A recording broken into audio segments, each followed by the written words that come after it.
News bulletin کے ساتھ میں ہوں عدیل ممتاز۔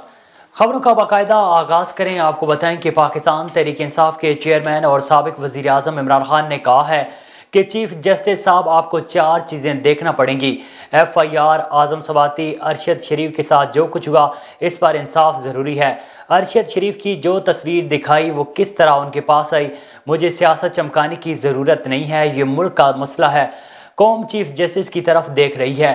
تحریک انصاف نے ایک ہفتے کے وقفے کے بعد جمعرات کو احتجاجی لانگ مارچ کا دوبارہ آغاز کر دیا ہے۔ مختلف شہروں سے لوگ وزیر آباد پہنچنا شروع ہو گئے ہیں۔ لانگ مارچ نے اسی مقام سے اسلام آباد کے لیے اپنے سفر کا دوبارہ آغاز کیا، جہاں 3 نومبر کو عمران خان کے کنٹینر پر فائرنگ کے بعد اس مارچ کو معطل کر دیا گیا تھا۔ وزیر آباد میں پاکستان تحریک انصاف کے لانگ مارچ سے خطاب کرتے ہوئے سابق وزیر اعظم نے کہا ہے کہ چوروں کو دین سے کوئی تعلق نہیں، ان کو اپنی چوری بچانے کی فکر ہوتی ہے۔ زندگی موت جس کے ہاتھ میں ہے اس نے مجھے بچا لیا۔ شہباز گل کے بعد اعظم سواتی پر تشدد کیا گیا، اس پر ایکشن نہیں لیا گیا۔ ملک میں جو کچھ کیا جا رہا ہے اس پر دنیا میں بدنامی ہوئی ہے۔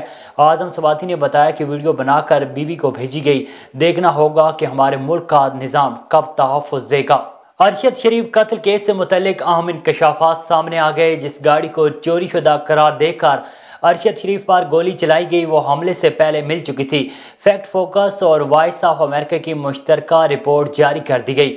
سینئر صحافی ارشد شریف قتل کیس سے متعلق چوری شدہ گاڑی کے مالک کے اہم انکشافات سامنے آ گئے۔ مالک کے مطابق جس گاڑی کو چوری شدہ قرار دے کر ارشد شریف پر گولی چلائی گئی وہ حملے سے پہلے مل چکی تھی۔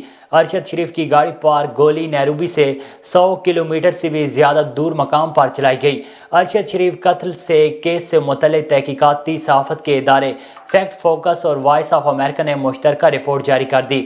ڈگلس کمار نے فیکٹ فوکس کو مزید بتایا کہ ان کی گاڑی میں ٹریکنگ کے جدید ترین آلات نصب تھے جو گاڑی کے لمحہ بلمحہ لوکیشن سے پولیس کو آگاہ کر رہے تھے۔ رپورٹ میں بتایا گیا کہ فیکٹ فوکس نے مبینہ طور پر چوری ہونے والی گاڑی اور جس گاڑی میں پاکستانی صحافی ارشد شریف سوار تھے دونوں کا رجسٹریشن ریکارڈ باضابطہ طور پر درخواست دے کر حاصل کیا گیا تھا۔ نیوز اسٹوڈیو سے فی الوقت اتنا ہی۔ مزید خبروں اور اپڈیٹس کے لیے دیکھتے رہیے A1 TV۔